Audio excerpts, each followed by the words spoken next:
Today we're going to be taking a look at the Fans' Choice Beasts of the Mesozoic Raptor Series 1/6 scale dinosaur action figure Dromaeosaurus albertinus. Hey, it sounds like Albert Einstein to me. The box looks fantastic on both sides. The other side shows what's available. And you can slip off this tiny little flap to get instructions. It's kind of tight. This is sculpted by David Silva, and if you don't know, he also works at NECA and sculpted a few figures there. So let's dive straight in.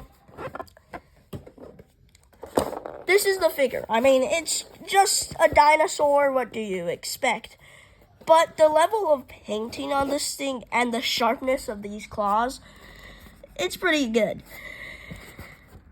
And this is casted in flexible material, which makes it almost unrunnable to paint chipping. But the tail, there's slight bits of paint chipping. Also, the tail's made out of bendy wire, and I've heard some people say that bendy wire might break, so you might be cautious while you're using this figure. The figure's sculpting, needless to say, is amazing. Everything is nicely sculpted. There's really no imperfections other than the chipping at the tail. And everything is just right with that slight gradation to make it look natural. Also, it's supposed to be scientifically accurate. And yeah, dinosaurs are basically birds. So I guess this is scientifically accurate. I don't know. But what is definitely good about this figure is the looks. Now, this scheme I heard was based on a bird. That explains why it's so red. And I don't think dinosaurs are red. I might be wrong. Let's talk about the head. What a brilliant sculpt that is. So much expression. You can get that expression a bit more by opening his mouth. The tongue is also on a ball joint. But it's kind of limited by these. I don't know what you call these, but they're kind of limited. And the eyes. These are my favorite part about this figure. They're so bright, but they're also vicious looking. And that's what I like about these eyes. Now, this figure is great as a statue, but it's even better because this is an action figure. So the articulation is as following. So I previously mentioned this hinge joint at the jaw, this ball joint at the tongue. There's also a ball joint at the head, ball joint at the neck. I can't tell what joint this joint is, but it feels loose. And for the hands, you have a rotation. You can't get a full 360, but you can move it out, and then you can get a full 360. The elbow can bend. The wings can flap. Here's a better view of that right here. Just move that out of the way. The wings can flap, which is the only point of articulation the hands have. Bit disappointing. The mid-torso section, there's a ball joint, which is quite limited. If you move the legs out of the way, you can maybe work a rotation, maybe go up and down, but it's just severely limited due to the design. Legs are probably the best articulated part other than the tail. Rotation at the leg, and it snaps off. Well, disappointing. Rotation at the leg. There's a hinge joint at the knee, which is supposed to be the knee. Is that the thigh or the knee? That's my question. Hinge joint at this part, the calf, I guess. Calf articulation. It makes the chicken legs that dinosaurs are probably supposed to have. Hinge joint at the foot, which allows for poses to be more realistic. And they pivot. Here's a better look at that pivot. Well, the pivot's pretty good, but then again, you can do a full rotation with that pivot. And now it looks kind of unnatural. Now to the tail. There's a ball joint at the base of the tail that you can adjust into another peg hole. But, yeah. And the tail also came out removed, just to note that. There's also a ball joint connecting the tail with the segment that was on the figure when it was out of the box.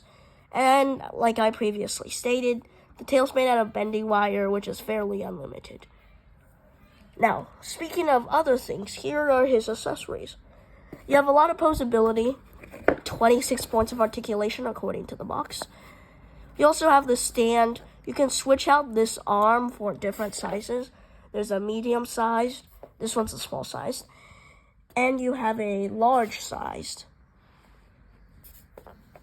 And you not only get this clip, you also get this clip, which is supposed to allow this thing to take on more dynamic poses.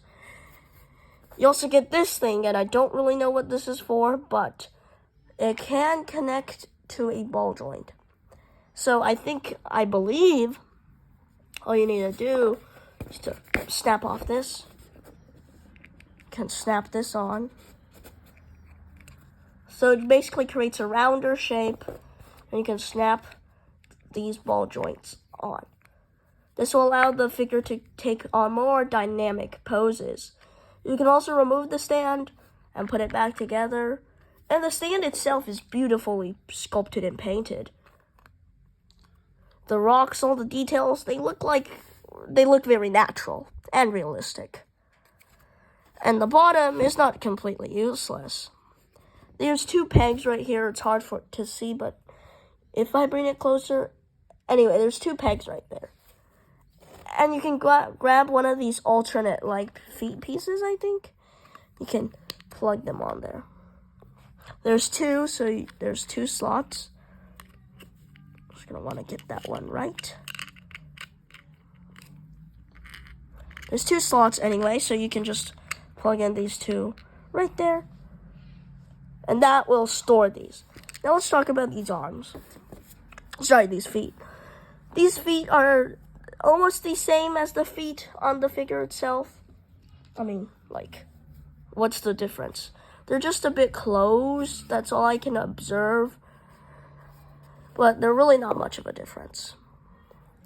But the way you remove it is just to rotate this feet out. Just like that.